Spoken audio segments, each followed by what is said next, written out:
Daenerys Targaryen was only a babe when the last shadow of her old life fell away. Viserys, her older brother, had desperately clung to her as they fled the smoking ruins of their inheritance. The snows of the north at their backs and the ghosts of a doomed dynasty whirling around them.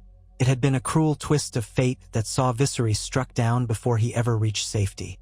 And in that tragedy, a small and silent child, scarcely old enough to speak, was left without a family, without a name upon any living lips. Through a series of events that would reverberate for years to come, she found herself cradled not in the red walls of King's Landing, nor in the sun-drenched manses across the narrow sea, but in the solemn fortress of Winterfell. It was there, amid the watchful weirwoods and the great granite battlements, that she would spend her childhood and much of her youth, surrounded by wolves, heirs, and secrets that refused to stay buried. She had been discovered, half-frozen, near the body of her slain brother. No one could say exactly how Viserys had died or who had delivered the killing blow. Some whispered of outlaws, others of mercenaries collecting a bounty from the usurper king in the south. All that was certain was that Viserys Targaryen perished on the cold earth, his hands still clinging to his sister's blankets. He died trying to protect the last of his kin, or so the stories went. Lord Eddard Stark had not expected to find a Targaryen infant on that bitter, windswept road. In the beginning, he'd been torn between duty and honor. Duty dictated he deliver the little girl to King Robert Baratheon, for a Targaryen claim posed too great a risk to the realm's stability. But honor spoke differently, reminding him of the horrors he had witnessed at the end of the rebellion, reminding him of Rhaegar's children, and the brutal mercies that had been meted out in the name of securing a king's throne. Daenerys had gazed up at him with wide, violet eyes as if she could already sense how the weight of the world might someday rest upon her. He made a choice. She would not be delivered to King's Landing. She would not be surrendered to a future paved with blood. Instead, she would be taken north. Only a few knew the secret of her true name. To keep her safe, Ned spread a rumor that the child was the orphan daughter of a distant northern cousin, discovered after her father's death. He gave her a new name, Danelle, a name close enough that, to her young ears, it felt familiar. As Daenerys grew, that name became part of her, though she would never forget the breathy lullabies Viserys had once tried to hum to her, nor the faint memories of dragon lore that lived in her dreams. The Targaryen blood in her veins slept, lulled by the cold nights and simpler rhythms of Winterfell. She was not raised like a prisoner in some high tower. Instead, she was raised almost as one of the Stark children, sharing in their lessons, their chores, and, at times, their squabbles. The great stone corridors of Winterfell became her playground. She would race with the Stark children through halls lit by flickering torches and warmed by the smoky glow of the hearths.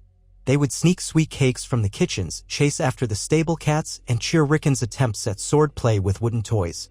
Occasionally, she would watch Jon Snow's somber face as he studied with Maester Luwin. Sometimes she joined Sansa and Arya for their own lessons. And when Eddard Stark himself passed her in those corridors, there was always a gentleness in his gray eyes. He seldom spoke to her of the truth, never whispered the name Targaryen, but she felt it in those rare moments when his gaze settled on her, as though he were wrestling with a vow he had made, a vow that had saved her life. In the early years, her pale silver hair was often braided in the northern fashion, a sign of her belonging.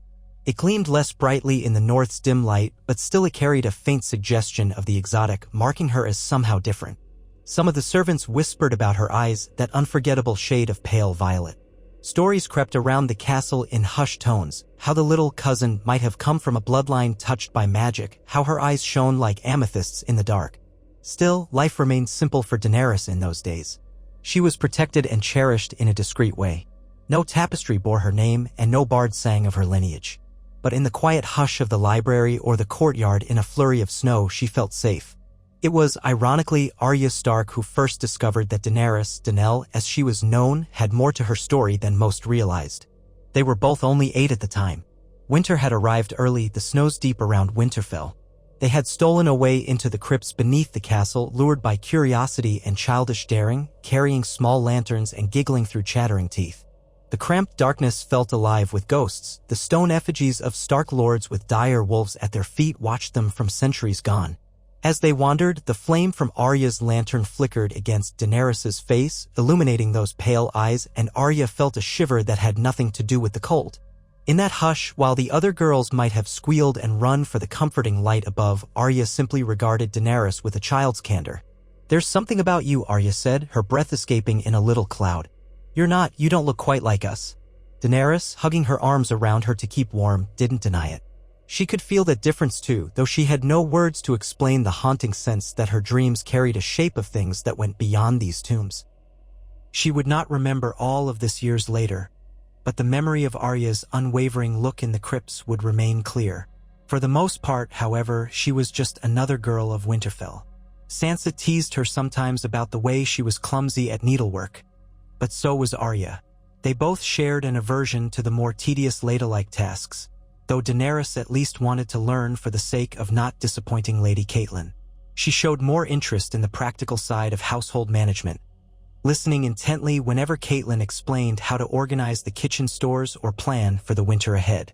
Through observation and gentle encouragement, Catelyn molded Daenerys, or Danelle, into a courteous and capable ward. But there was always a sense of distance, an unspoken barrier. Catelyn saw the silvery hair, those rare eyes, and sometimes her lips thinned with worry.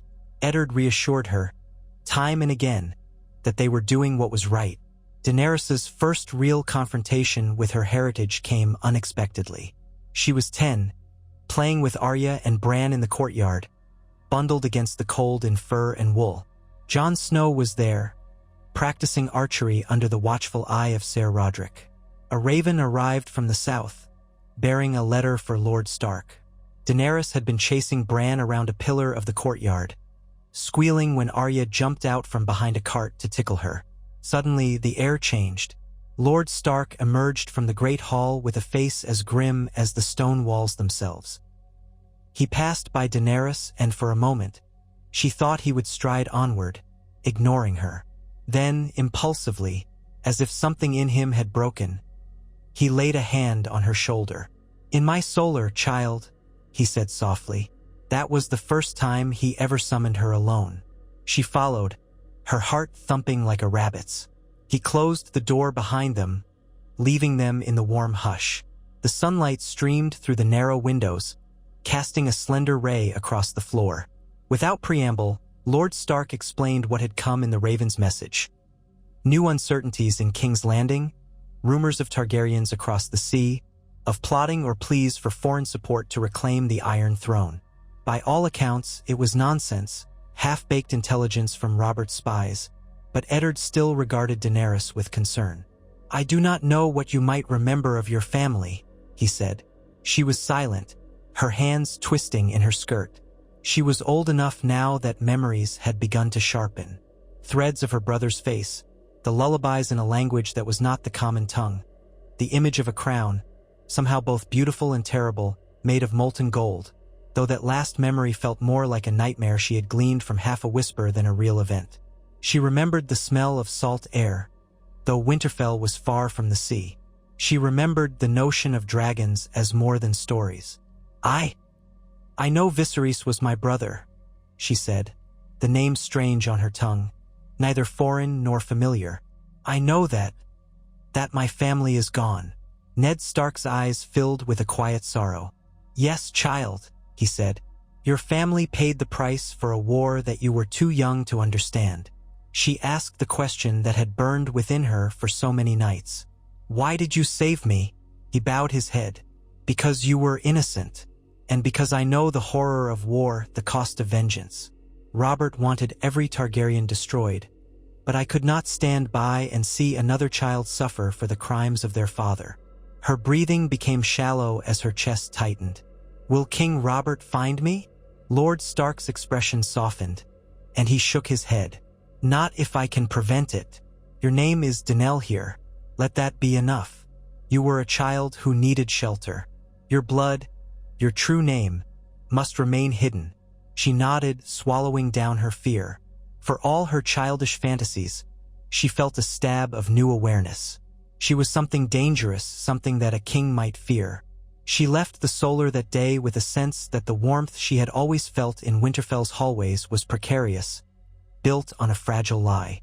The next time she walked the courtyard, she felt certain eyes upon her, servants, guards, the ever-watchful northern families who came and went, and she realized that if one rumor, one slip of the tongue, drifted southward, her life could change in an instant. Still, Ned's reassurance brought her some peace. She continued her daily lessons and play, though a grave sense of caution set in. On quiet nights, she sometimes stole away to the crypts alone, hugging herself as she stood among the statues of the long-dead kings and lords of Winterfell. She thought of her ancestors, not in stone but in a swirl of dragon-shaped shadows. She wondered if they roamed the sky in some memory of old Illyrio, if the dragons of her blood soared in her dreams. She looked up at the carved faces of the direwolves and felt caught between two worlds, wolf and dragon, ice and fire. At 12, she began to grow taller, her figure showing the first signs of womanhood. The Stark children were each charting their own paths. Sansa blossomed into a poised young lady, skilled in courtesy and needlework. Arya clashed with septas and masters-at-arms, begging for sword lessons. Bran listened wide-eyed to old Nan's stories of the long night. Rickon was still toddling about underfoot. Jon Snow was in his own quiet orbit, wrestling with the notion of being a bastard in a proud noble house. And Robb, heir to Winterfell, was learning the art of command from his father, practicing sword forms and riding out on short hunts. Daenerys found herself in an odd place among them, no longer quite a child, but no lady in training either, not truly. She took to archery with some skill, surprising both Ser Roderick and Theon Greyjoy, who mocked her at first until she sank 3 arrows in a row close to the center of the target. She listened to the maester's lessons on politics and history with keen interest, a flicker of something deeper than mere curiosity shining in her eyes whenever the old Targaryen kings were mentioned. She would hear the names Aegon the Conqueror, Maegor the Cruel, Jaehaerys the Conciliator, and each left an imprint on her thoughts. She couldn't help but wonder how the realm would speak of her father or her brother Rhaegar if only she could read the truth in old scrolls instead of trusting the gossip of frightened lords. The day she first bested Jon in an archery contest was a day of stunned silence and reluctant admiration. Theon laughed it off, teasing Jon, but Daenerys caught the flicker of a smile on Jon's lips. From then on, he offered her tips on her stance, how to breathe before releasing the arrow. Sometimes they would practice together, not quite alone but away from the boisterous training yard. She appreciated his presence, his quietness. They spoke little, but they shared a sense of not fully belonging. He is the bastard, she is the ward with a secret. Maester Luwin noticed her interest in the history lessons. One late afternoon, after the others had drifted away, he cleared his throat and said, "Danelle, you have quite the aptitude for understanding the complexities of the realm's past. Have you ever thought to ask why?" She lowered her gaze, sensing a trap in the question. "I'm just curious about how the 7 kingdoms came to be." He pursed his lips. "An admirable curiosity. And do you often find yourself pondering your own family's place in that tapestry?" She forced a smile. "The Starks, you mean?" "Lord Stark has been so kind." The old man's eyes gleamed. He was not a fool. She suspected he knew something of the truth, or at least suspected. But if he did, he never confronted her directly. Instead, he guided her studies, steering her to interpret the events of the past with empathy and caution. He pressed upon her the weight of the realm, how a single monarch's decisions could plunge the entire land into chaos and war. Later, she would recall his lessons often, especially when she grappled with decisions of her own. Around the time she turned 14, the dynamic of Winterfell shifted subtly. Sansa was betrothed to Joffrey Baratheon in a political arrangement forged between the king and the Starks. Arya chafed at the notion of traveling south, and even Robb seemed on edge, worried about leaving the north vulnerable to petty Ironborn raids or wildling stragglers. Daenerys felt an uneasy dread. The notion of the royal family, Robert Baratheon, the man who had usurped the throne from her father, welcoming the Starks into his court was enough to keep her awake at night. She was not, by any official means, part of that retinue. She was just a ward, an orphaned cousin of the Starks, no place for her in the company riding to King's Landing. But the tension that rippled through Winterfell in the wake of King Robert's invitation made her realize how close she stood to the jaws of danger. One evening, she found Ned Stark alone in the Godwood, kneeling before the heart tree. The red leaves rustled overhead. Lantern light cast dancing shapes on the bark carved with a face whose eyes wept sap as red as blood. Daenerys hesitated at the edge of the clearing, unsure if she should interrupt.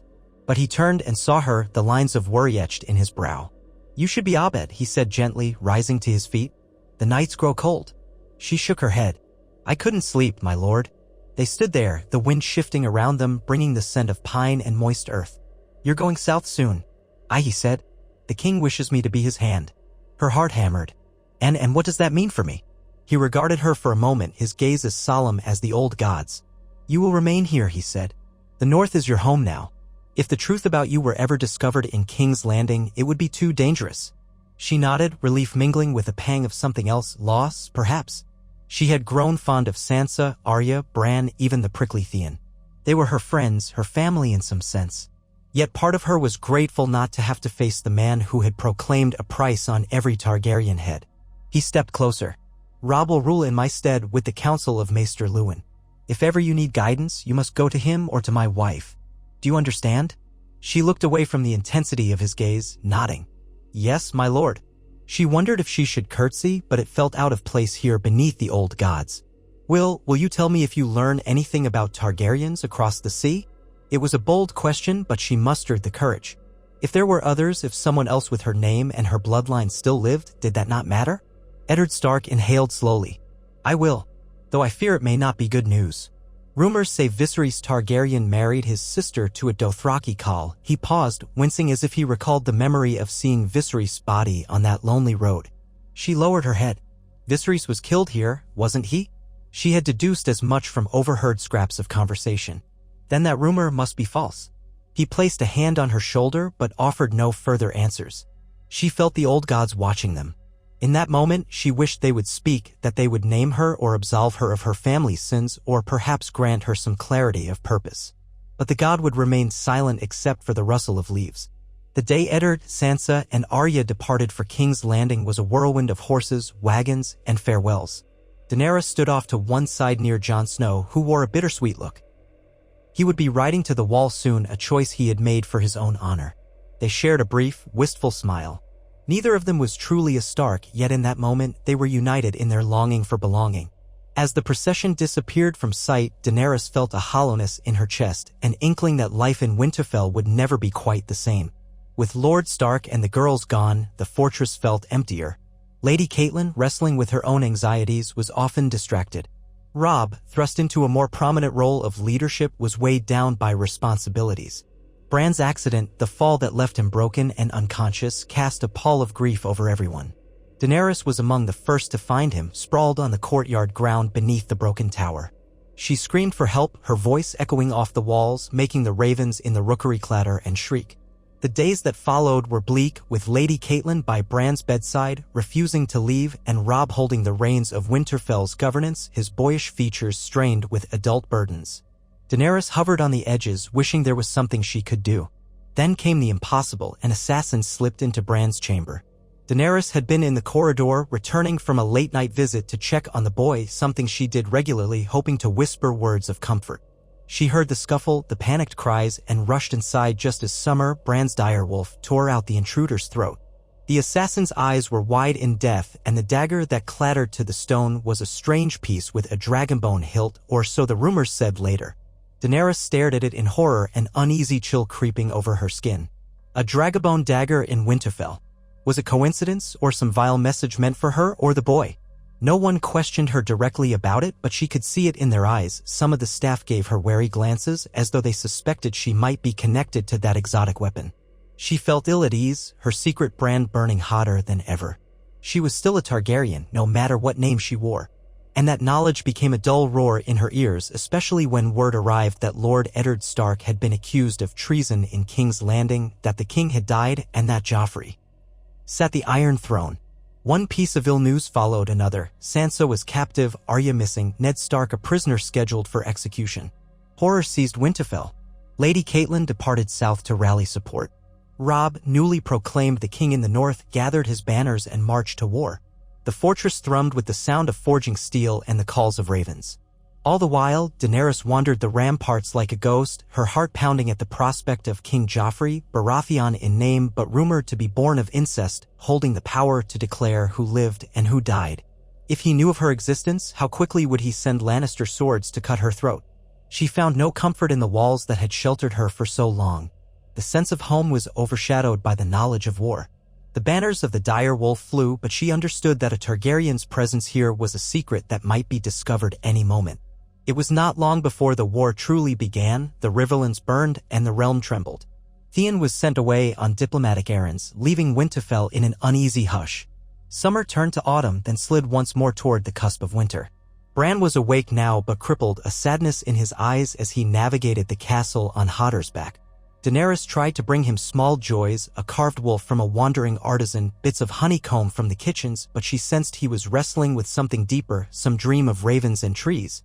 The hush of gloom in Winterfell was disturbed by the arrival of news. Ned Stark was dead, executed in King's Landing. The howls of the dire wolves that night were enough to make the bravest man tremble. Daenerys wept in private, mourning the gentle lord who had saved her life, the man who might have been the only father figure she'd ever truly known. Her tears were for him, for the memory of his kindness, and for the stark realization that the king on the Iron Throne was a monster. There was talk of the king in the north, of Robb's victories against the Lannisters. Hope glimmered in the eyes of those loyal to the Starks. But threats loomed on every side. Rumors of Greyjoy ambition reached them. Worse, rumors of dragons in the east began to trickle into the north, that Daenerys Targaryen, sister of Viserys, had survived and hatched dragon eggs in a pyre. It made no sense, Daenerys thought with mounting confusion. I am Daenerys Targaryen. I did not hatch any dragon eggs. She listened to the whispers with a clenched jaw. Apparently, some woman in the Dothraki Sea called herself the Mother of Dragons. Soldiers passing through Winterfell repeated tales of 3 dragons flying overhead, of cities conquered or liberated, though details were uncertain. It rattled her. The realm believed a Targaryen lived across the narrow sea. Then who was she? She confided in Jon Snow the day he returned briefly to Winterfell with a patrol from the Wall. He was older, sterner, darkness lurking behind his gray eyes, but he greeted her with a rare smile when he found her in the Godswood. She half expected him to have changed beyond recognition after taking the black, but though he wore the black cloak, his heart was still that kind soul who had shown her how to hold a bow. They walked beneath the heart tree, and she told him her fears. The talk in the courtyard is that a Targaryen woman has dragons. Real dragons. How could that be? I'm the last Targaryen, am I not? And I have no dragons. Jon looked at her sidelong carefully. The world is wide and full of wonders. Maybe you're not the last of your line, or maybe the rumors are false. Soldiers do love to embellish a story. She chewed her lip. But what if she's real? What does that mean for me? For the realm? I can't explain it. But I feel as though everything is changing, as though my place here is tenuous. Jon paused, gloved hands crossing over his belt. What do you want to do? I don't know, she whispered, hugging her arms. Winterfell is all I've known, but I feel a stirring in my blood, something that calls me away. I'm afraid, Jon, but I can't stay hidden here forever. Can I? Jon's gaze was heavy with empathy. I know the feeling of not quite belonging, he said quietly. But we both do belong here in our own way. At the same time, we have no easy place in the order of things. I can't speak to your future, Dany. He caught himself using the intimate nickname. Danelle, he corrected softly. But if you ever need a friend at the Wall, you know where to find me. He left soon after, called back to his duties. She stood beneath the weirwood, the carved face staring at her with blood-red eyes, wondering if the old gods would give her a sign. All she had were the swirling rumors of a Targaryen queen across the sea, the unstoppable storms in her own heart, and the memory of Ned Stark's final words in his solar. Your blood, your true name, must remain hidden. Yet the realm was changing. Secrets never stayed buried for long. As war raged in the south, a quiet betrayal struck the north. Theon Greyjoy seized Winterfell with men from the Iron Islands, taking advantage of Robb's absence. Daenerys found herself an unwilling captive in her own home. She watched Theon's heavy-handed attempts to cow the townsfolk, the way he sneered with uncertain bravado. She saw fear in Bran's eyes and anger in the faces of the servants. Theon tried to talk to her once, calling her Danelle, as if they were still half-friends.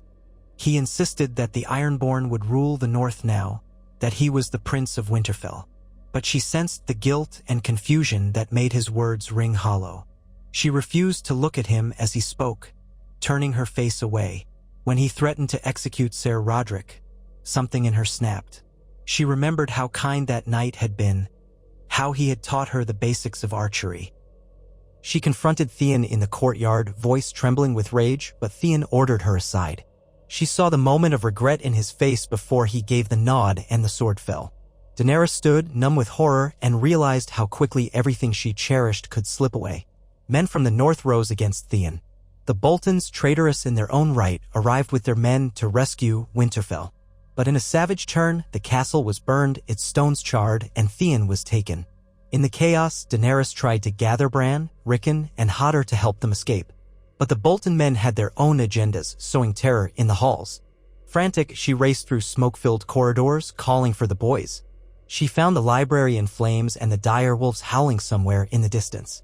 The heat scorched her cheeks, her eyes streaming with tears.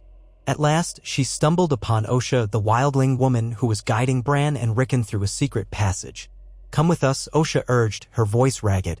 "We've no hope against these monsters." Daenerys stared at the hidden door. She had scarcely a moment to decide. The castle that had been her safe haven lay in ashes. She could smell burning wood, charred flesh. She could hear screams of terror. To stay was to risk falling into the hands of the Boltons or being discovered, or worse. And who would protect Bran and Rickon if she remained behind? She nodded, helping Osha shepherd the boys through the passage, a cramped tunnel that led outside the walls. They emerged into the chill northern air. Smoke billowed behind them, rising into the sky like a funeral pyre. With no time for tears, they fled into the Wolfswood, the direwolf's Ghost and Summer flanking them, though Ghost was truly Jon's wolf, rumored to have found his way south for reasons unknown, perhaps drawn by the blood ties to his siblings. Days turned into a blur of cold nights, hidden camps, and foraging for food. Daenerys found herself comforting Rickon when he woke crying for his mother. Bran tried to stay strong, but she saw how often he drifted into strange trances, talking about visions of a three-eyed crow. Osha and Hodor helped, but the forest was vast and rife with dangers. They scavenged berries, trapped rabbits, and found shelter beneath ancient pines. The direwolves ranged ahead, sometimes returning with hairs in their jaws.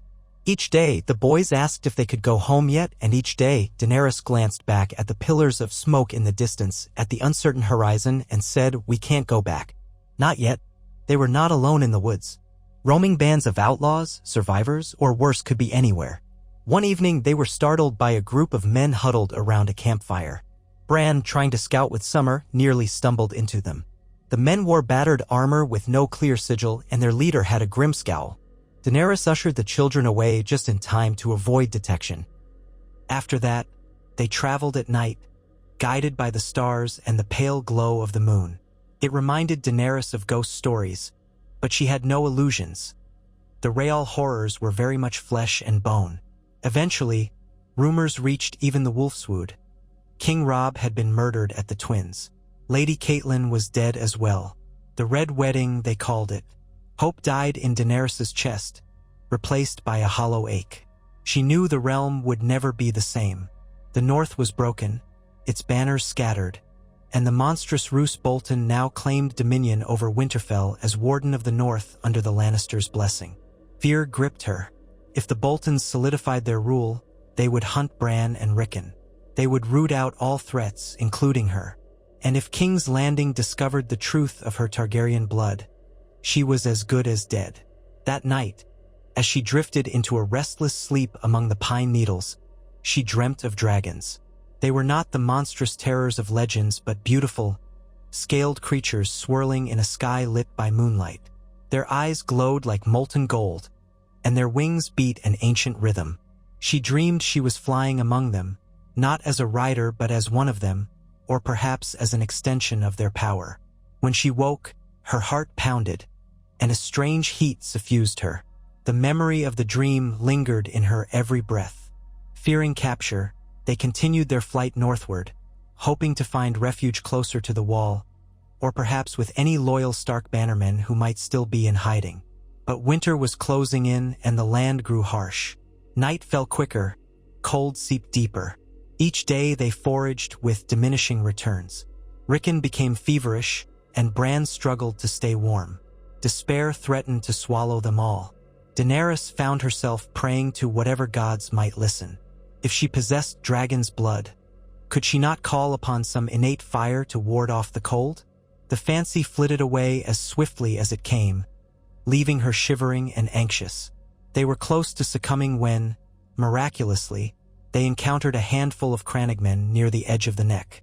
Reed men, allies to the Starks, guided them to a secluded encampment. There, they found Meera and Jojen Reed, the children of Lord Howland Reed, loyal to the memory of Ned Stark.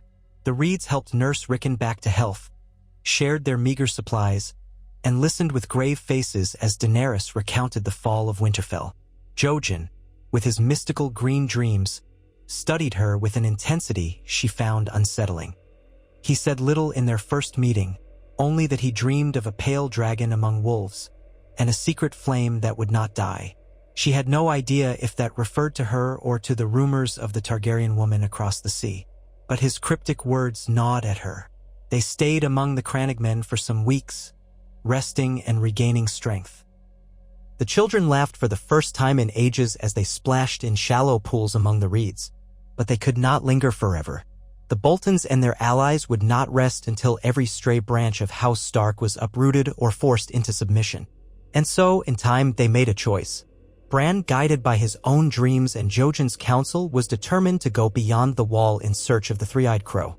Osha offered to take Rickon to safety on one of the nearby islands where the boy might hide until the war was over.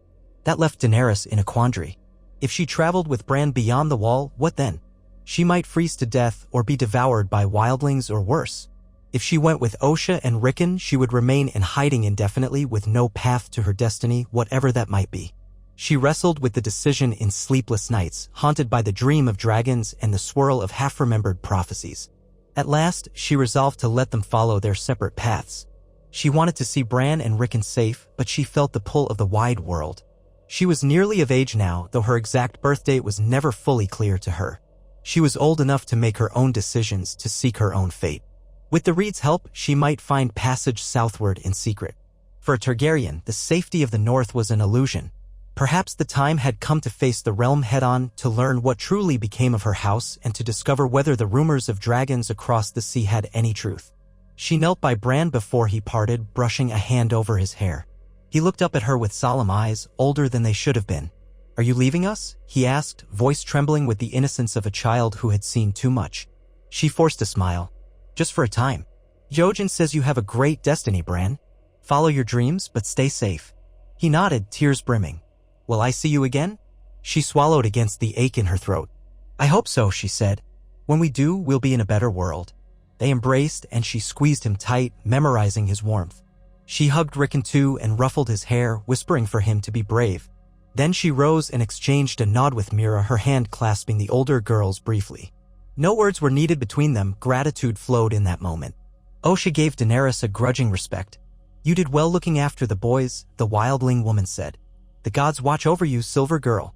The last she saw them was their small band departing through the swampy terrain, Bran in a makeshift basket on Hodder's back, Summer trotting at their side, Jojen leading the way. She stood motionless until they disappeared into the mist. The air was thick with the sense of bog and pine, and she felt a pang of loneliness so sharp she could scarcely breathe. But she also felt a spark inside, a tremor of possibility. She was Daenerys Targaryen, hidden for so long, but no longer content to remain so. Early the next morning, she arranged to travel south with a group of crannogmen who ventured periodically to barter with distant villages. She donned a simple cloak of gray-brown homespun, her hair bound in a tight braid to mask its silvery hue. She would pass as some nameless girl, hopefully invisible to Lannister or Bolton eyes. But beneath her cloak, tucked away, she carried a small token, a necklace with a three-headed dragon sigil, something that had been found among Viserys' meager possessions all those years ago. She had discovered it in Ned Stark's solar after his death, presumably kept by him as a reminder of the secret he safeguarded. She carried it now not out of pride but as a private reminder of who she truly was. They journeyed by night through back roads, avoiding main thoroughfares that were likely patrolled by hostile forces. The devastation of war was everywhere: burned farms, ravaged villages, makeshift graves. Occasionally, they would pass a place where the stench of death still lingered. Once they stumbled upon a Lannister patrol tearing through a homestead in search of Stark loyalists. Daenerys' heart pounded as she and the crannogmen hid among the trees, praying the soldiers wouldn't discover them. She realized how easily her life could be ended by a single suspicious glance. As the days stretched into weeks, they passed the ruins of the Riverlands, the scorched fields of conflict. Daenerys saw starving peasants, desperate refugees. She offered what little bread she had to a mother clutching a crying child, though it was hardly enough. Tales of betrayal and misery dogged their steps. Yet amid this horror, she also glimpsed acts of kindness, strangers who shared water or meager shelter. It made her think of Ned Stark, the man who had granted her mercy when the world would have condemned her. She recalled the instructions he had given her so many years ago: hide your blood, keep your true name secret. But each day made her wonder if she should keep hiding or if the realm needed a different choice from her. By the time they reached the outskirts of a southern stronghold formerly loyal to House Tully, now under Frey and Lannister control, the Crannogmen made plans to return home. Daenerys realized that from this point on she was truly alone. She parted ways with them at a small crossroad, offering heartfelt thanks. She stood at the edge of a well-trodden road, dust kicking up around her boots, and stared down the route that led toward King's Landing. If she went there, she would be walking into the Lion's Den where the Lannisters ruled behind the boy King Joffrey. Another road led further south and east, where eventually one might book passage across the narrow sea. The rumors of the Targaryen mother of dragons weighed on her mind. Could that woman be another of her bloodline? A cousin? An imposter? The curiosity burned in her. If there were truly dragons reborn in the world, was that not a beacon calling her? She deliberated into the evening, sitting on a fallen log, cloak wrapped around her. Fireflies drifted in the twilight, and the forest edge whispered with unseen creatures. She took out the necklace with the three-headed dragon sigil, letting it dangle from her fingertips.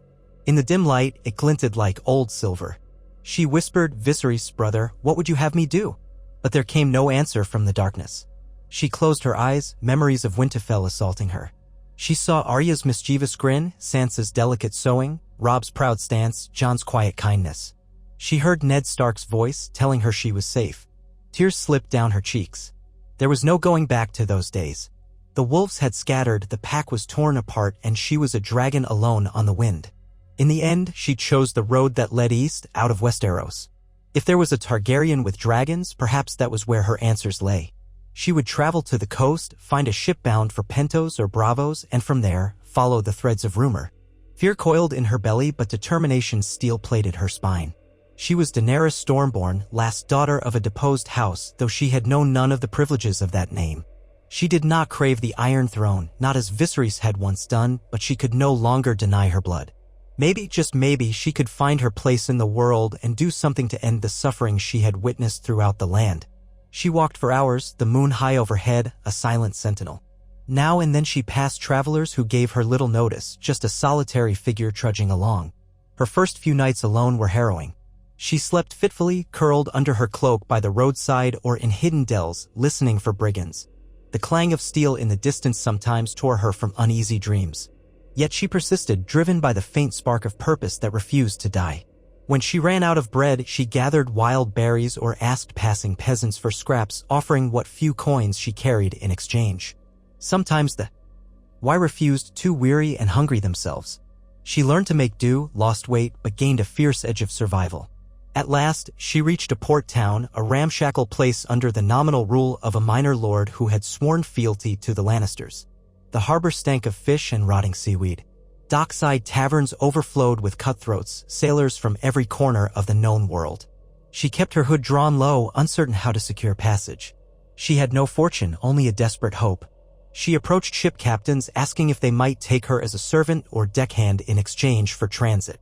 Many laughed in her face, eyeing her slight build and delicate features. Finally, she encountered a captain from Lys, a man with olive skin and a permanent scowl, who seemed more inclined to consider a bargain. He asked about her name, her reason for travel. She lied, weaving a story of escaping the war-torn north, of seeking distant relatives in Bravos. He stared at her for a long moment, his dark eyes assessing. She felt a prickle of fear, but his expression softened. "We leave at dawn," he said at last. "We could use an extra pair of hands, even if those hands don't look strong. Can you do simple tasks?" She forced herself not to tremble. "I can learn." He nodded and held out a hand. She clasped it, ignoring how grubby and calloused it felt against her skin. "It's done then." Sleep was impossible that night, so she lingered near the docks, perched on a crate, inhaling the salt-laden breeze. The moonlight rippled on the black water, dancing with the reflections of lanterns. An ache welled in her chest, a sense of departure more final than anything before. She whispered under her breath, "Goodbye, Winterfell," sending the words out over the waves, imagining them carried on the wind to the broken fortress far away in the north. She had no illusions that she might ever return. Even if she did, she would find only ashes and new masters. The future beckoned from across the narrow sea. When the first pale light of dawn shivered on the horizon, she boarded the Lysine ship. The crew gave her quizzical glances, but she kept her head down and tried to remain invisible. The sails unfurled, catching the morning breeze, and the hull groaned as the vessel pushed away from the docks. Daenerys stood at the ship's rail, watching Westeros recede, the coastline diminishing until it was a dark line on the edge of the sea. A swirl of apprehension and excitement churned in her belly. She was leaving behind the land of her birth, the land that had both sheltered and threatened her. She was sailing toward unknown shores, driven by the faint rumor of another Targaryen, someone who had awakened dragons. Perhaps that woman was a pretender. Perhaps the dragons were only tall tales. But if there was even a sliver of truth, Daenerys intended to find it. For the first time in her life, she felt as though she was not just drifting at the mercy of others' decisions, but forging her own path, uncertain though it might be. As the sun rose higher, lighting the glittering waves, a gentle wind tugged at her cloak, and she closed her eyes, letting the salt air fill her lungs. She thought of Ned Stark, of the vow he had taken to protect her, of the life she had led in Winterfell among the wolves. A wave of gratitude washed through her for those moments of warmth and family. Then she opened her eyes and gazed eastward. She was a dragon embarking on a journey of fire and fate. Winterfell's ghost clung to her memories, but ahead lay a horizon as boundless as the sky. And somewhere beyond it, her destiny awaited.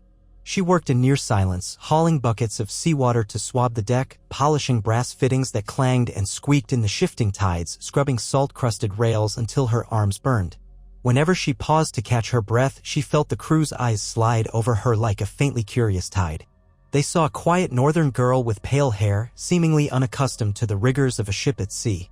They did not see a fugitive Targaryen, a survivor bearing a secret legacy of kings and dragons. It was better that way. She gave them no cause for questions. For more than 2 weeks, the vessel cut through the narrow sea. Gulls wheeled overhead, and the nights were filled with the creak of timbers and the sigh of wind in the sails. At times, the ship skirted storms that roiled the horizon with thunderheads and lightning. On those nights, Daenerys glimpsed the ocean's fury and felt a stirring in her blood, a primal awareness of power beyond her ken. She remembered the winter storms in the north, the snow that piled high against the walls of Winterfell. But this was different here. The waves themselves could devour a soul. She clung to the rigging, soaked in spray, and felt her heart thudding with a mixture of excitement and dread. Food was simple: dried fish, ship's biscuit, watered wine. She slept on a thin pallet in a cramped corner with other low-ranking crew. No one seemed to have the time or inclination to trouble her.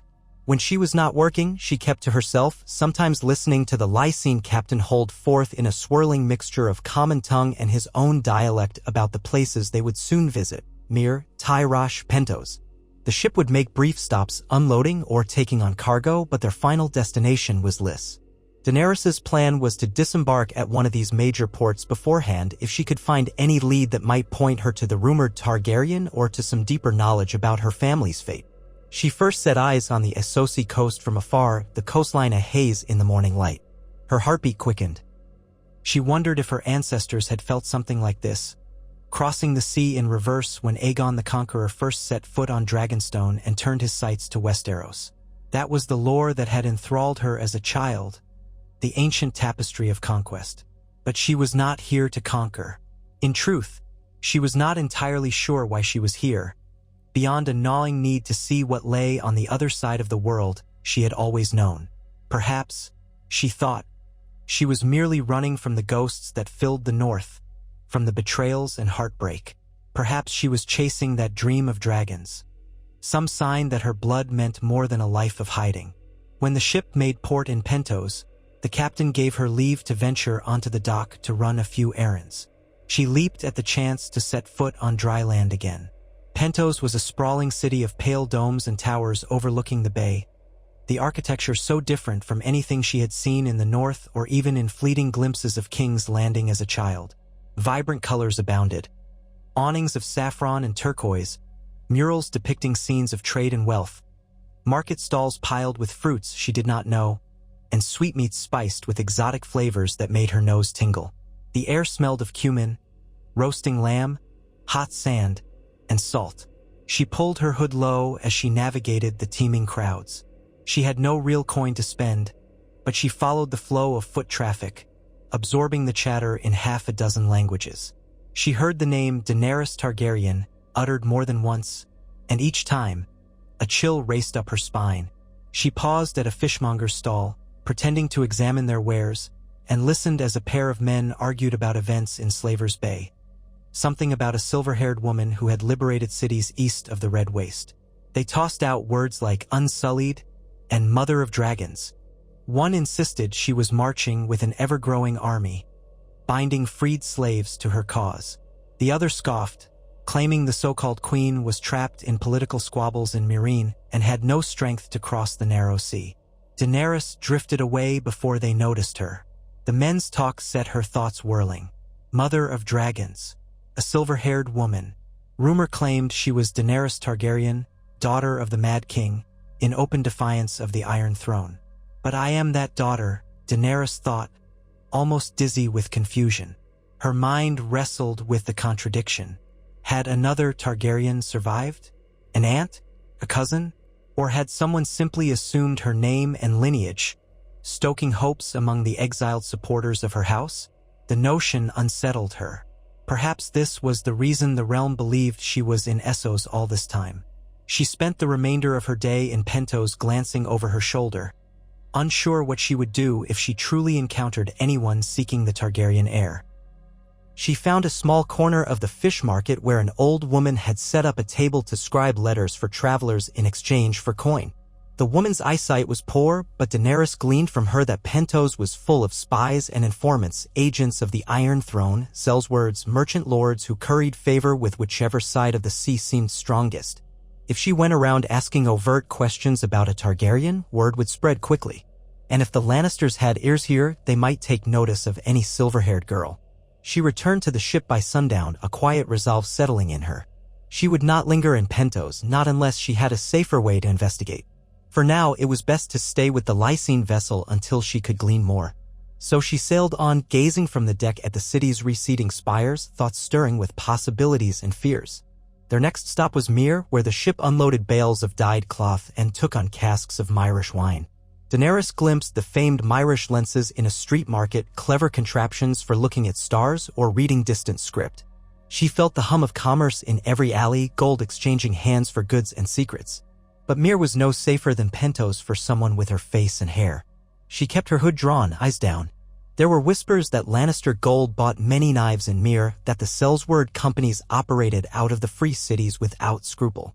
If Cersei or Tywin Lannister had any inkling of a rumored Targaryen girl crossing the sea, it would be easy to hire cutthroats here.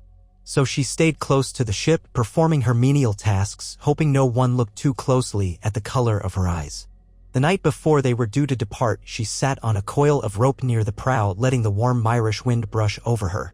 Above, the sky was velvety dark, filled with more stars than she had ever seen in the north. She lifted her head, letting herself drift into memories of the crypts, of the direwolves, of the last glimpse she had of Bran.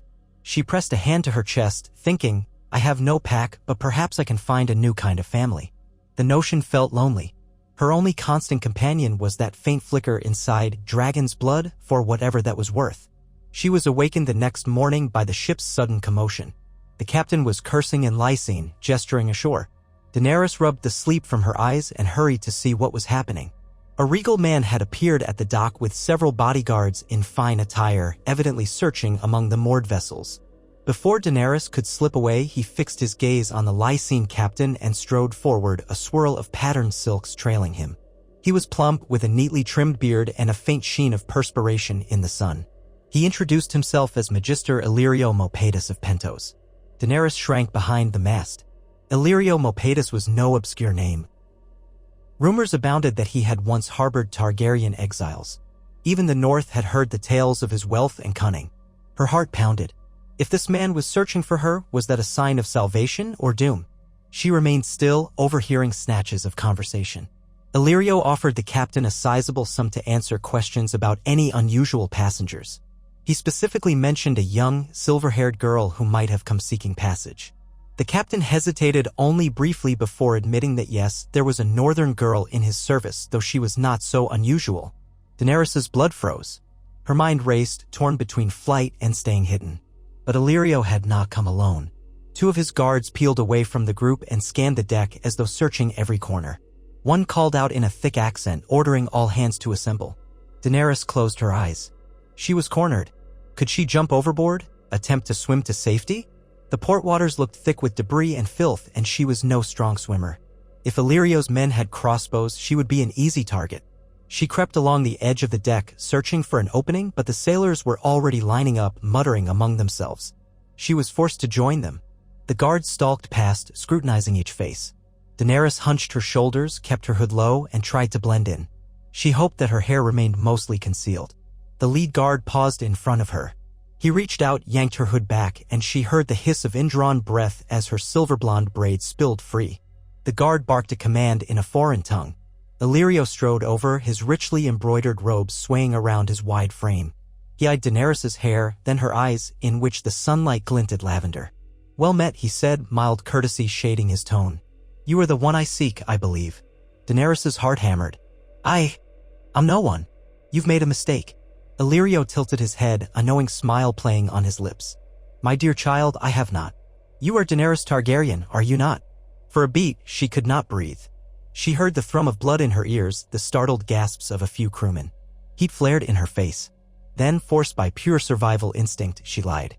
"I'm a northern orphan from the House Stark, a distant relation." "You're mistaken." He chuckled softly. "I see. The illusions do persist. But I would advise you not to fear me. I once knew your brother. Or perhaps I should say, I once offered him some measure of hospitality before he perished. My house in Pentos was where your brother believed he could arrange a Dothraki alliance, though that came to naught in a rather spectacular manner. Yet I recall the young princess who should have been with him. And I have been searching for you, or at least for news of you, for a very long time." She wanted to shout that he was mad, that she was no princess. But the words stuck in her throat. A swirl of contradictory emotions swept through her: anger, curiosity, fear, hope. If he truly had known Viserys, then he might be one of the last living links to her old life. But she recalled Ned Stark's dire warnings about those who would claim to help Targaryens only to use or betray them. She forced her chin up. "My brother is dead. Viserys never traveled east with me. I don't know who you think I am, but I want no part of it." Illyrio sighed, gesturing for his guards to lower their weapons. To Daenerys's relief, no swords were pointed at her. "Understandable. You have had a difficult time. But my dear, you must realize, if I had wished to harm you, I could have done so at any time after learning you were aboard this vessel. I come instead with an offer of safety. I have traveled from Pentos expressly because I heard rumors of a silver-haired girl from the far north, newly arrived in the Free Cities, and I suspected who you might be. We Targaryen loyalists keep our ears sharp." She said nothing, just glowered at him through narrowed eyes. The captain shifted uneasily, muttering that he bore no responsibility for stowaways. Illyrio drew out a small purse and placed it in the captain's hand with a jingle of coin. That seemed to ease the man's conscience considerably. "We can speak more privately," Illyrio said. "I will not force you to come with me, but I urge you to consider it. You will find Pentos a more welcoming place with my protection." Daenerys studied him. She had expected some menacing figure, but the Magister exuded a polished, almost paternal courtesy with plump features and a carefully trimmed mustache. She could not forget that it was men like Illyrio who had once arranged for her brother to wed a Dothraki Khal's sister in exchange for an army, or so the stories went. Whatever the truth, he was a spider in a web pulling threads of power. But perhaps a spider was exactly what she needed to navigate Essos without being devoured. Her choices were limited. If she refused him, she would remain on the ship, a target for the next cell's word who recognized her features. She took a slow breath and nodded. "All right, I'll speak with you. Alone." Illyrio's smile broadened. He ordered his men back, then gestured for her to join him at the foot of the gangplank. The early morning sun slanted across the water, gilding the edges of the ships at anchor. Seabirds cawed overhead. Daenerys walked beside the Magister, feeling her pulse thrumming in her neck. His personal litter waited near the quay, carried by 4 strong slaves, something that made her stomach twist with discomfort, for Ned Stark had taught her to abhor slavery. She said nothing, though, as Illyrio ushered her inside. The interior was decorated with plush cushions, the cloying scent of incense clinging to its curtains. As they lurched forward, Illyrio studied her with a faint, thoughtful air as though deciding how best to approach. She sat stiffly, ready to bolt at the first sign of treachery. "I see your discomfort," he said. "You have a Stark's wariness about you. No surprise, given who raised you." Her breath caught. "You know that then?" He reached over to open a small compartment from which he withdrew a silver goblet and a skin of watered wine. He offered her some, but she declined. He shrugged and sipped from it himself. "Yes, child. I have many sources in Westeros and beyond." There were always whispers that Lord Eddard Stark had taken pity on a Targaryen babe, that he had not found it in his heart to end the last threat to Robert Baratheon's reign. For years, these whispers had no proof, and most who heard them simply dismissed them. Yet a few of us wondered. Then came word that a silver-haired girl was seen fleeing the ruins of Winterfell after its fall, accompanied by 2 of Ned Stark's young sons. So many improbable tales swirl in war, but this one rang with a certain truth. "I have sought you ever since." Her throat felt tight. "If you were loyal to the Iron Throne's occupant, you'd have sold me to Joffrey long ago." His mustache twitched. "I am loyal to opportunity. The Lannisters pay well, but so do others. Truthfully, I have an affinity for your house. I aided Viserys for a time and was troubled by his demise." He leaned forward. "But there is another Daenerys Targaryen, as you may have heard, a woman who styles herself Queen of the Undulls, the Rhoynar, and the First Men. She claims to be the daughter of the Mad King as well." Daenerys swallowed. "Is she? Or is she a pretender?" Illyrio chuckled, swirling the wine. "She believes herself the true Daenerys Stormborn, that I can say with some certainty. But you say you are Daenerys Targaryen. Which of you wears the real name? That is a puzzle, is it not?" A roil of confusion twisted in her gut. "She can't be me. I am my father's daughter, the last Targaryen child. And yet, I've heard stories that she hatched dragons, that she commands armies. I have no dragons, and I spent my childhood in the north." Illyrio's gaze was keen. "It would appear the realm has 2 Daeneryses, then. Perhaps one was deceived about her identity. Perhaps you both were. I do not yet know. But we shall unravel the truth. I suspect the other Daenerys across the sea was passed off as the infant princess who fled to Braavos with Viserys. It is possible she was a child of some minor Valyrian line, similar enough in appearance to fool those who wanted to believe. Yet if she has dragons, illusions or not, that changes the game considerably." Daenerys felt dizzy, as though the world had flipped. She had braced herself for the chance she might meet a pretender. It had never occurred to her that the woman calling herself Daenerys Stormborn believed the claim wholeheartedly. If that woman truly commanded dragons, half the realm would follow her. Even if Daenerys proved she was the real daughter of Aerys, who would believe her? "What do you want with me?" she asked, her voice low.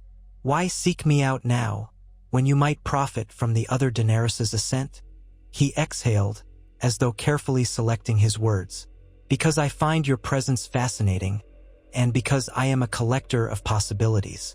If you are truly Aerys' daughter, you could be an alternate path to placing a Targaryen on the Iron Throne, one less bound to the ambitions of the Dothraki or the freedmen of Slavers Bay. Many in Westeros have grown fearful of the stories leaking from Meereen. Crucifixions, plague, chaos. Not everyone thinks kindly of dragons once they see them burn a battlefield. But a Targaryen raised among the Starks might inspire a different kind of loyalty, a gentler, more measured approach, shall we say." She stiffened. "You speak of me like a piece on a Sivas board. I'm not here to help you secure your own advantage." Illyrio placed a hand to his heart, affecting a wounded expression. "I only propose that our interests might align. You must see that you cannot navigate these cities alone, with enemies everywhere, from Lannister assassins to perhaps even the other Targaryen's agents, should she view you as a threat. If you allow me to host you, to introduce you to certain powerful friends, we can see where fate leads. I do not demand your obedience, child. Merely your ear." She mulled that over, staring at the small window where the curtain revealed the sunlit streets. Everything within her screamed caution. Yet he was not wrong about her helplessness. She had no wealth, no network. Even if she wanted to investigate the false Daenerys, how would she travel to Slavers Bay alone? She had no illusions about the dangers on that road. The Dothraki, the Slavers, the desert beyond. And the truth was, she did want answers, desperately. The swirl of contradictory rumors had haunted her since she first heard them in the north. This man, manipulative as he might be, seemed to have access to resources and knowledge she lacked. At last, she nodded, though she offered no smile. "I will go with you to Pentos. But if at any point I suspect betrayal, I leave." His grin returned, broad and satisfied. "Of course, I am at your service." So began her uneasy alliance with Illyrio Mopatis. They departed Myr swiftly. She had little to pack beyond the clothes on her back. She rode with Illyrio in relative comfort, sleeping in fine inns along the inland trade routes. She was not used to such luxury. The first time a servant poured fragrant oil into her bathwater, she startled at the sensation. Her entire life in Winterfell, she had known only the simple practicality of daily existence. She did not trust this new softness, but she also could not deny that it eased her fatigue. She tried not to dwell on the pang of guilt when she glimpsed servants living in subjugation or the unsmiling eyes of Illyrio's slaves. It pricked her conscience at every turn, conflicting with the northern values instilled in her. Yet she kept her opinions contained for the moment, too uncertain of her standing to challenge Illyrio in his own domain. He was jovial enough, regaling her with tales of trade caravans, how he had grown wealthy importing spices from the Summer Isles, how he once hosted a famed juggler who balanced swords on his nose. But whenever the conversation turned to Westeros, a sharp intelligence gleamed behind his pleasantries. He often asked probing questions about her memories of Ned Stark, the secrets of Winterfell, even the personalities of the Stark children. She answered warily or deflected. The Stark name was precious to her, and she would not see it betrayed to the intrigues of a Pentoshi magister. Their journey took them through rolling farmland dotted with orchards and vineyards, then past marshy lowlands where the air buzzed with insects. Pentos loomed at last, perched near the sea, its ancient walls tinted in the pastel hue of the setting sun. Illyrio's palanquin and mounted guard were waved through by city watchmen who knew better than to trouble such an influential figure. Daenerys stared at the wide avenues, the airy courtyards with lemon trees, the shining copper domes. Compared to Myr's bustle or the rough outskirts of the north, Pentos had a languid elegance. Yet she sensed that behind the painted facades and pavilions of aristocrats, a labyrinth of cunning and bribery thrived. Illyrio's manse was a palatial estate surrounded by high walls and lush gardens. When Daenerys stepped through the main gates, she glimpsed peacocks strutting across a manicured lawn. A fountain inlaid with lapis lazuli gushed crystal water into the basin. Slaves knelt to wash her dusty feet as soon as she arrived, which made her deeply uncomfortable. She tried to refuse, but Illyrio waved aside her protests. She was led up a curved marble staircase to a suite of rooms lavish by any standard. Tapestries woven with gold thread hung on the walls, depicting scenes of dragons in flight, storms at sea, and triumphant armies. The bed was canopied with filmy curtains that drifted in the breeze, and a massive window overlooked the city's sprawl. She wondered if Illyrio had kept this chamber in reserve for Targaryen guests, or if he had prepared it specifically for her arrival. She found herself alone for the first time that evening. A tray of fresh fruit, honeyed wine, and spiced lamb had been left for her on a low table. She picked at it with hesitant bites, her appetite subdued by nerves. Outside, the city hummed with nighttime energy, music from a distant tavern, laughter echoing in the streets, the calls of vendors selling late-night sweets. She closed her eyes and remembered the hush of Winterfell's courtyards under a blanket of snow. Even with the luxury around her, she felt like a stray dog that had wandered into a noble's feast. At length, she rose and approached a large mirror of polished brass. She removed her cloak and stood in a simple linen shift, regarding her reflection. The silver-white hair, the pale violet eyes, these were the only markers of her Targaryen lineage, the outward signs that had caused so much upheaval in her life. She recalled the Stark children with their dark hair and gray eyes, how she had always felt like a swan among ducks, though perhaps that was the wrong analogy. Maybe she was the duckling out of place in a family of wolves. Even so, she had cherished being a part of that pack. Now she was confronted by another truth. She was indeed a dragon's daughter, and the world saw her as a curiosity or a threat because of it. She lay awake for hours, guilt and longing for the north mingling with the swirl of confusion about the so-called other Daenerys. If that woman truly had dragons, how had she managed it? Was she a second child of King Aerys that no one had known about? Or an imposter with some manner of sorcery? The puzzle pressed at Daenerys' thoughts until exhaustion overcame her. The following days passed in a blur of fine meals, cautious meetings with Illyrio's associates, and hours spent in the estate's library.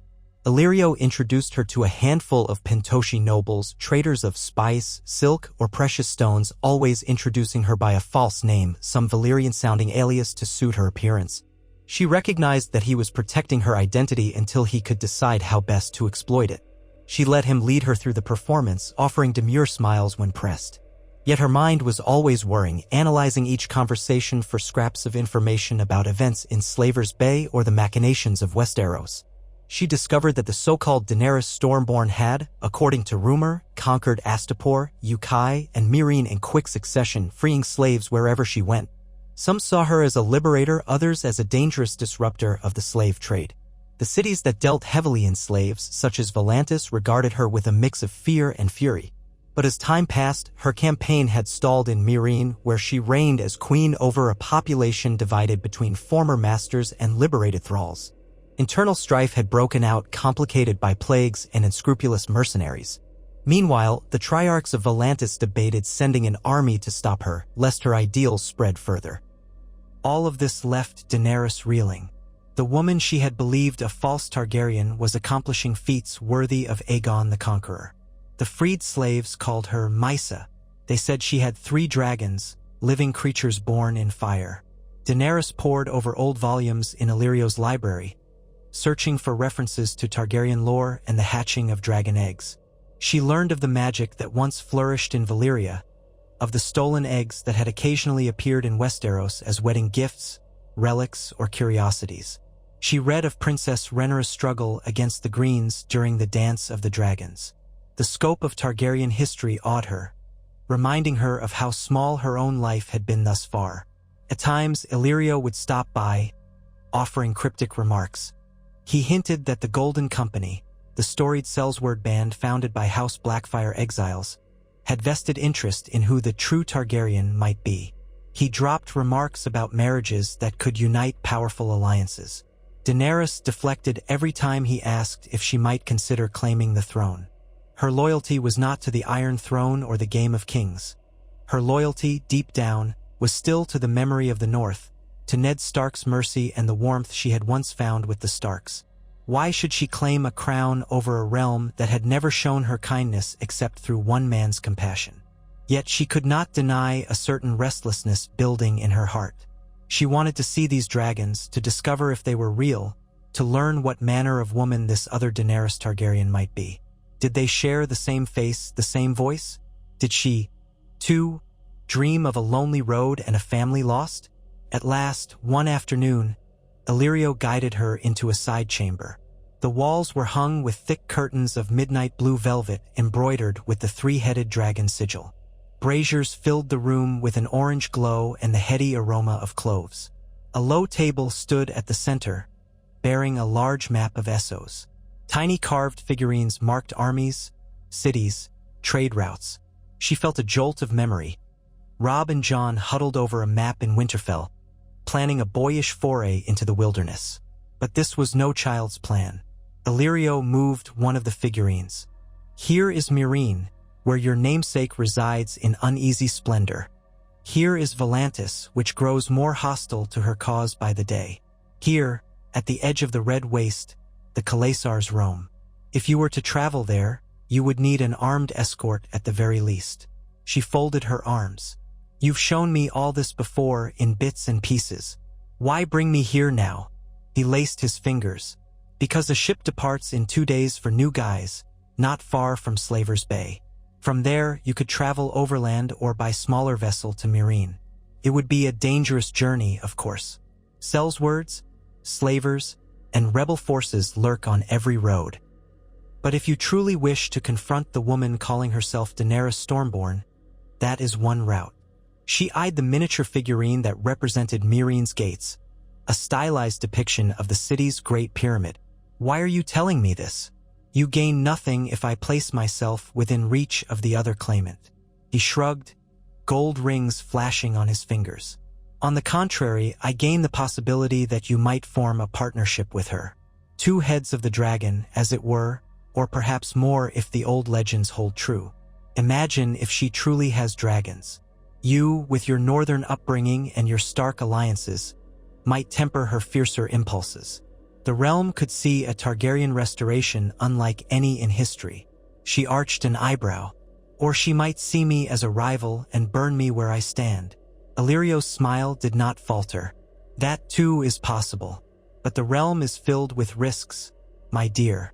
Sometimes one must roll the dice to grasp greatness, or simply to find truth. You wish to know your heritage, your destiny. I offer you a path." She stared at the map for a long moment. The prospect of crossing half a continent to face a would-be reflection of herself left her breathless. Yet the notion of turning away, content to remain cloistered in Pentos under Illyrio's watchful eye, felt even more suffocating. Would she return to Westeros, try to claim a place at Winterfell that no longer existed? The Starks were scattered or dead.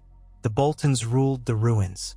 The War of the Five Kings had collapsed into something even darker with the Lannisters entrenched in power. Where else was she to go? She pressed her lips together. "What would you gain? Don't tell me it's mere curiosity." Illyrio sighed in feigned exasperation. "If the two of you were to ally, I have friends and interests that stand to benefit from a stable Targaryen rule, one that does not see Volantis or the slaver cities dominating trade. Pentos has historically resented Volantis's attempts at hegemony. A new Targaryen regime might open fresh markets, reduce slave raids, and so on. Of course, if you fail or if she proves hostile, I lose little more than the cost of your passage. Call it a calculated gamble." She scanned his face, despising how her fate seemed like a piece of currency. But she also recognized that this was how powerful lords and merchants operated.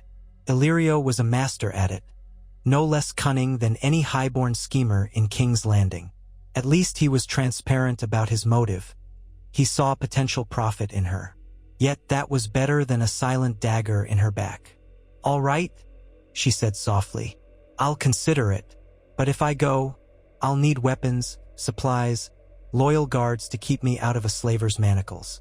Will you provide them?" He clapped his hands, beaming. "I would not send you unprotected. And I can spare you a small retinue, men who once served Viserys in an unofficial capacity. They are loyal to gold above all, of course, but I will ensure they are well paid. You will have to rely on your wits as well. Meereen is no gentle city. Intrigue seeps through its very walls." Her stomach churned. She thought of Winterfell's simpler tensions, the petty arguments in the training yard, the cryptic banter around the dinner table. She was about to step into a nest of vipers, where the slavers, freedmen, and foreign envoys all vied for the ear of a dragon queen. But she felt a tug inside, that half-buried conviction that her fate lay entwined with the dragons. She recalled the dreams she once had of shimmering wings in a moonlit sky, the sense that a part of her yearned to unleash something deep and fiery. She gave Illyrio a curt nod. "Then gather what's necessary. I'll leave on that ship in 2 days. But I am no puppet of yours. I choose to go." He bowed theatrically. "I live only to serve." 2 nights later, she stood on the wharf, her new traveling party assembled. A pair of lean, sun-browned sellswords fussed over their gear. A gaunt squire stowed extra provisions. A stout man named Belkin, sworn to Illyrio's service for a monthly wage, introduced himself as her steward for the journey. Daenerys wore a tunic of deep gray, belted at the waist, with sturdy boots for rough roads. Her hair was tied back in a practical braid. At her hip, she now carried a short sword that Illyrio had insisted she keep for self-defense. She felt awkward in its weight, but also strangely reassured.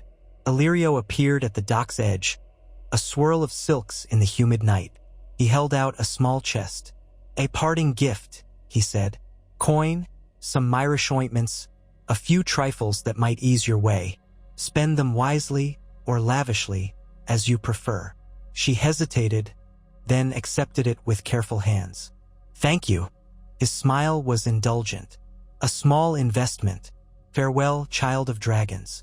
May your meeting with the Stormborn be fruitful, for both of you, and for Essos at large." He stepped aside. She felt the eyes of his household upon her. Slaves and servants lined up to watch this departure.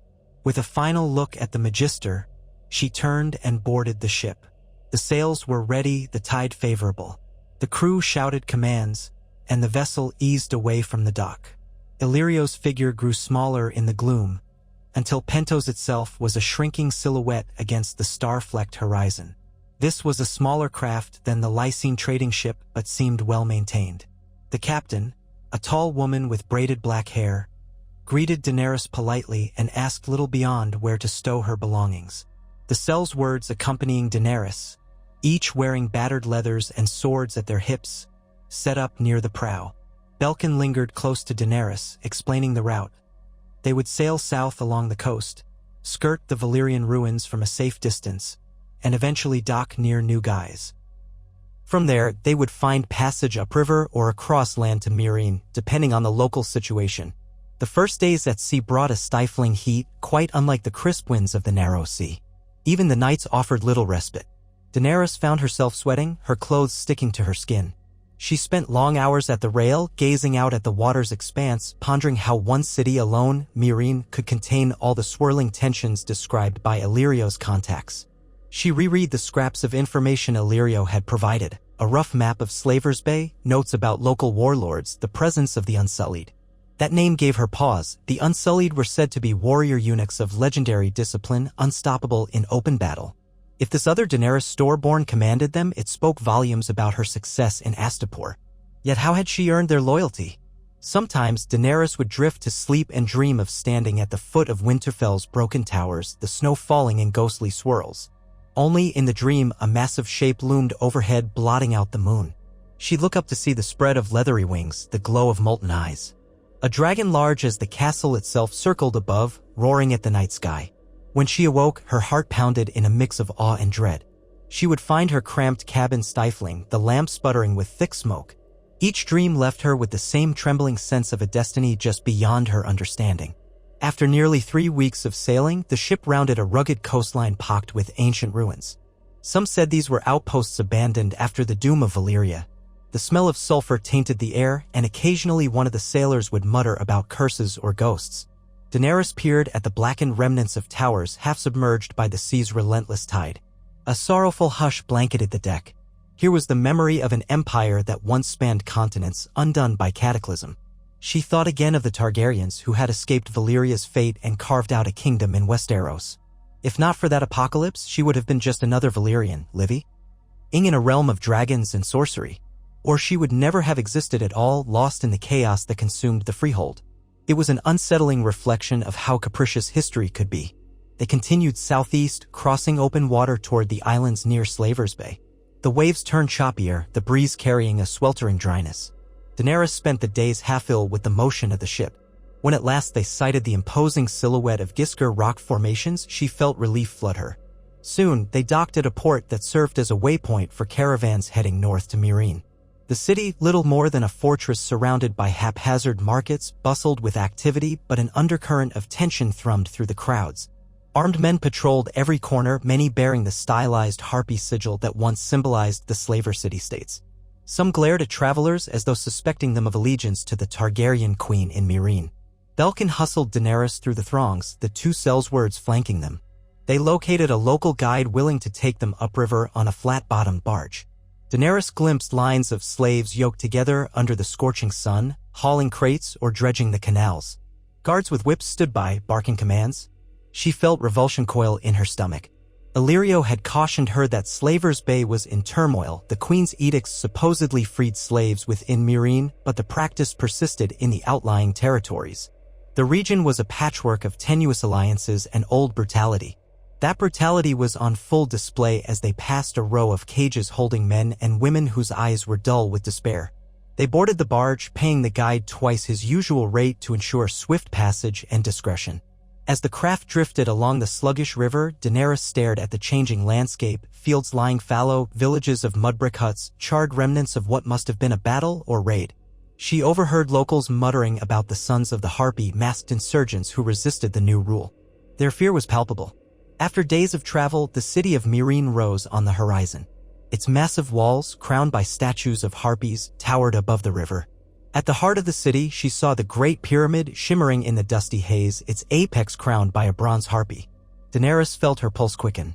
There, within those walls, dwelled the woman who claimed to be Daenerys Targaryen, mother of dragons. The barge glided closer, and she could make out the smaller pyramids, the cramped lower districts, the winding slums nestled against the inner walls. Ships clustered at the port, but many bore the marks of disuse, as though trade had slowed. The air smelled of sweat, spice, and decay. They disembarked at a small quay. The Sellswords escorted her to a gate checkpoint where sullen guards demanded a toll and asked their business. Daenerys let Belkin do most of the talking. He claimed they were merchants come to trade spices and exotic wares from Pentos. The guards examined their packs, grumbling when they found only modest goods. Belkin slipped them a bribe, which eased their suspicion enough to permit entry. Daenerys kept her hood up, though she noticed that the climate forced many in Meereen to dress lightly. She could not risk revealing her face too soon, not without understanding the city's stance on foreign visitors who resembled Targaryens. Inside the walls, the streets teemed with life, vendors shouting about fresh fruit, freedmen toiling to build new dwellings, pit fighters boasting of their prowess. But tension simmered as well. Armed patrols passed by frequently wearing uniforms that bore the three-headed dragon, an unmistakable reference to Targaryen rule. Daenerys' heart fluttered at the sight. She studied these warriors, some were dark-skinned, others fair, all with a disciplined air. Perhaps these were the Unsullied. She was in the seat of another Targaryen's power, walking openly beneath the sigil of her own house, yet she remained an outsider. Every moment, she expected a cry of alarm or recognition, someone pointing at her hair, shouting that she was a pretender or a spy. They found lodging in a modest inn not far from the river gate. Daenerys stayed in her room, letting Belkin venture out to gather news. The Sellswords stationed themselves by the doors, joking quietly about the rumored spectacle of the fighting pits. By nightfall, Belkin returned with word that the Queen was indeed in residence at the Great Pyramid, though audiences were strictly controlled. There were talk of tensions with Yunkai and Astapor, both seething after their humiliating defeats. Daenerys asked if the Queen truly had dragons. Belkin shrugged, relaying rumors of sightings, a black-scaled beast that soared over the city at night, a green dragon perched on the pyramid's summit, a white and gold creature lost or rumored dead. The details varied, but few doubted their existence. Daenerys withdrew into thought. She pictured those dream dragons from her childhood imagination, then tried to reconcile them with living creatures perched atop a pyramid. The reality felt disorienting. Could she simply march up to the Great Pyramid, demand an audience, and say, "I am Daenerys Targaryen, too, let us speak"? That seemed either suicidal or fantastical. A threat of violence hung over every corner of the city, and the so-called Sons of the Harpy lurked in the shadows, murdering those who supported the Queen's rule. Would the Queen be any more receptive to a new Targaryen rival? The next day, Belkin arranged a discreet meeting with a freedman official who handled trade permits. The man, called Razan, wore plain robes but carried himself with dignity. He met them in a cramped courtyard behind a shuttered workshop. After accepting another bribe, he revealed that the Queen sometimes held open court for supplicants, hearing their grievances. Gaining an audience required a formal petition or else the favor of someone in her inner circle. Razan cautioned that the Queen was heavily guarded, her trust hard-won after many betrayals. He also confirmed that dragons did indeed dwell within the city's confines, at least 2 of them. One had supposedly grown quite large and dangerous. Daenerys steeled herself. "I must speak with her. Is there any safe way to approach without rousing alarm?" Razan eyed her. "If your cause is honest, you might join the queue of petitioners on the day she holds audience. But it can be long, and the Sons of the Harpy have sometimes attacked. You risk being caught in that turmoil. Or you might attempt to find one of her trusted advisors to intercede on your behalf." She hesitated, recalling Illyrio's talk of cunning. Was there a more covert path? But the official shook his head when she asked. "Her grace is well guarded within the pyramid. Any attempt to climb or sneak in might be met with arrows or unsullied spears. More than one assassin has tried. They died swiftly." Belkin, standing beside Daenerys, lowered his voice. "Perhaps we should rethink this plan, mistress. We can linger a while, watch for an opportunity." She felt a coil of frustration. Linger how long? Weeks? Months? War and chaos churned around this city. Each passing day increased the chance that word of her presence might filter to the wrong ears. The Lannisters had spies everywhere, or so she had always heard. If Cersei or her father's killers learned that a new Targaryen threatened the Queen in Meereen, they might dispatch an agent to snuff her out. She also feared that the other Daenerys might interpret her arrival as an assault on her claim. She had to act swiftly but with care. That night, she dressed in a simple tunic and ventured out with one of the Sellswords, a cautious man named Javor, to see more of the city. They threaded through labyrinthine alleys where the stench of refuse mingled with the aroma of spiced lamb cooking over open braziers. Stray children begged for coins. Freed slaves toiled in half-constructed buildings, forging a new life, while wealthier citizens scurried about, guarded by hired muscle. They passed a temple-like structure with carved pillars showing dragons battling harpies. Graffiti scrawled on the walls alternated between praising the queen and cursing her name. They turned a corner and heard raucous shouting from a plaza. Javert tensed, hand on his hilt.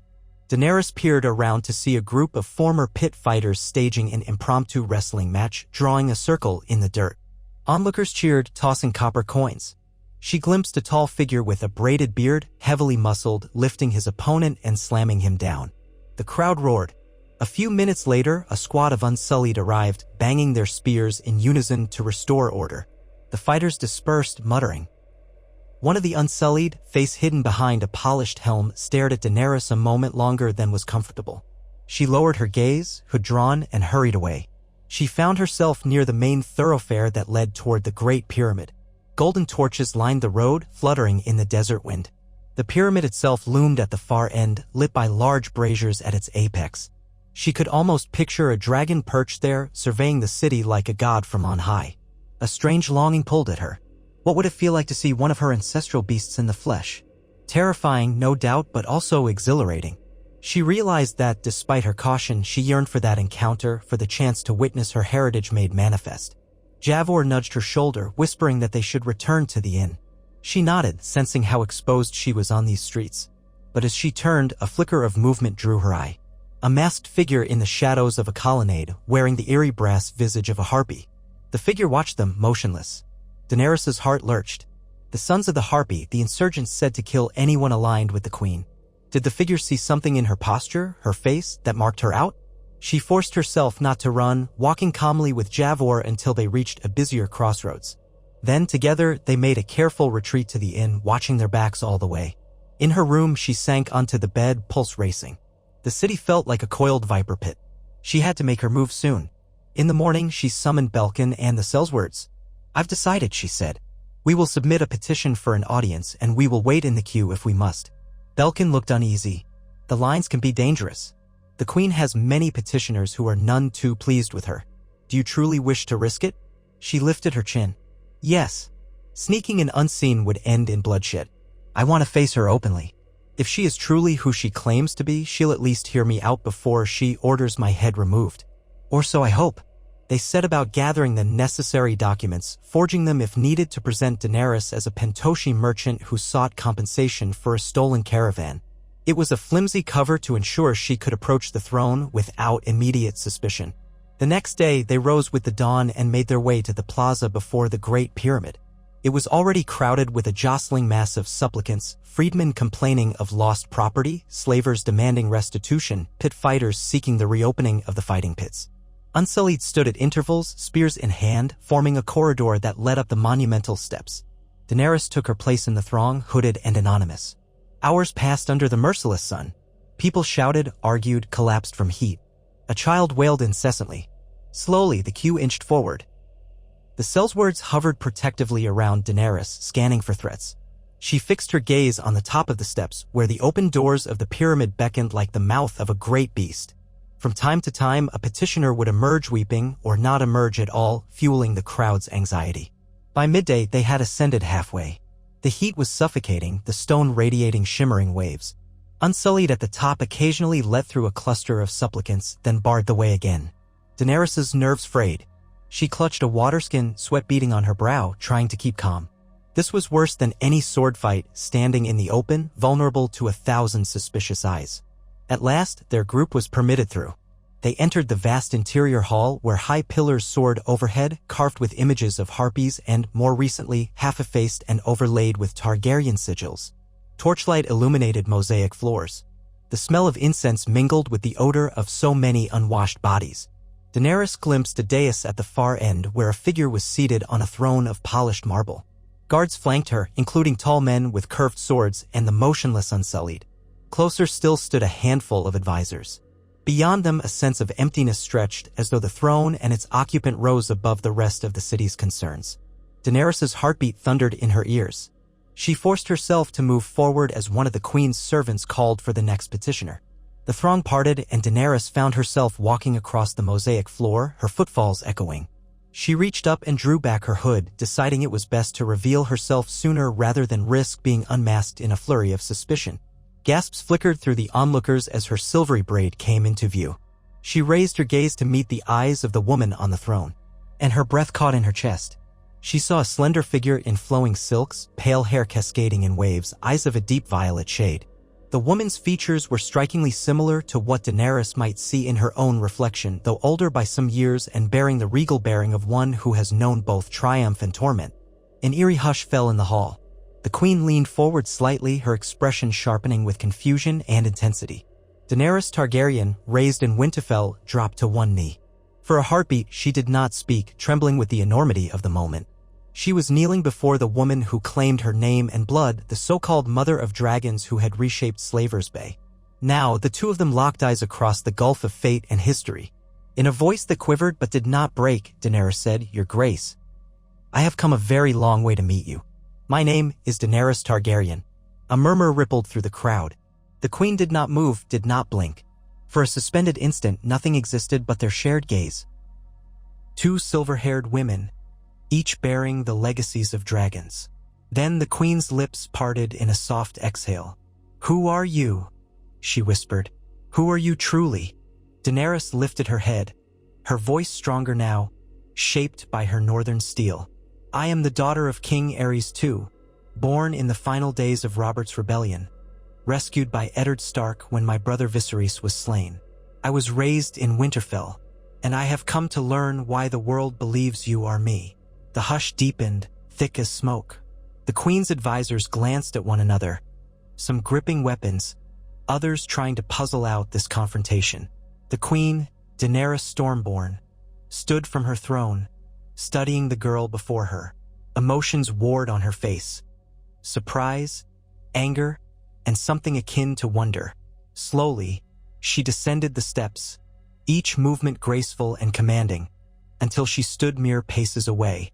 Her violet eyes, so like Daenerys's own, gleamed with fierce curiosity. She lifted a hand, as if she might touch the girl's cheek, then stopped herself. "You bear the name I have claimed. If your words are true, then all I know of my own life is a lie. Or you are a liar yourself, sent by my enemies. Either way, we shall have truth." "Guards," she said, voice echoing in the cavernous hall. "Clear the hall. This audience is ended." Protests arose from the waiting petitioners, but the Unsullied quickly herded them out. Daenerys' cell's words looked tense, uncertain whether to defend her or comply. The queen's own guards closed in, forming a circle around the two silver-haired women. A sense of inevitability crushed the air. Daenerys' hands trembled at her sides, but she forced herself to stand tall. She did not know if she would be embraced, questioned, or executed, but she had at least achieved her goal. She stood face to face with the Stormborn at the threshold of answers long sought. As the massive doors boomed shut and torches hissed, the queen regarded Daenerys with an intensity that bordered on disbelief. Silence stretched, save for the faint rustle of shifting armor. At last, the queen spoke again, her voice quiet but heavy with authority. "You claim to be Daenerys Targaryen, raised by wolves. Then you and I must speak, alone if need be. For one of us, perhaps both of us, has been living a life built on ashes. Let us see if we can sift the truth from what remains." Daenerys nodded, summoning the memory of Winterfell's stony courage. "Yes, let us see." She watched the queen's eyes narrow, a flicker of something vulnerable in their depths. Then the Stormborn gestured, and her guards parted, leading them toward an inner chamber. Daenerys followed, heart hammering, into the unknown. Two dragons meeting in the midst of a ruined city, each carrying a legacy that might transform the fate of the world.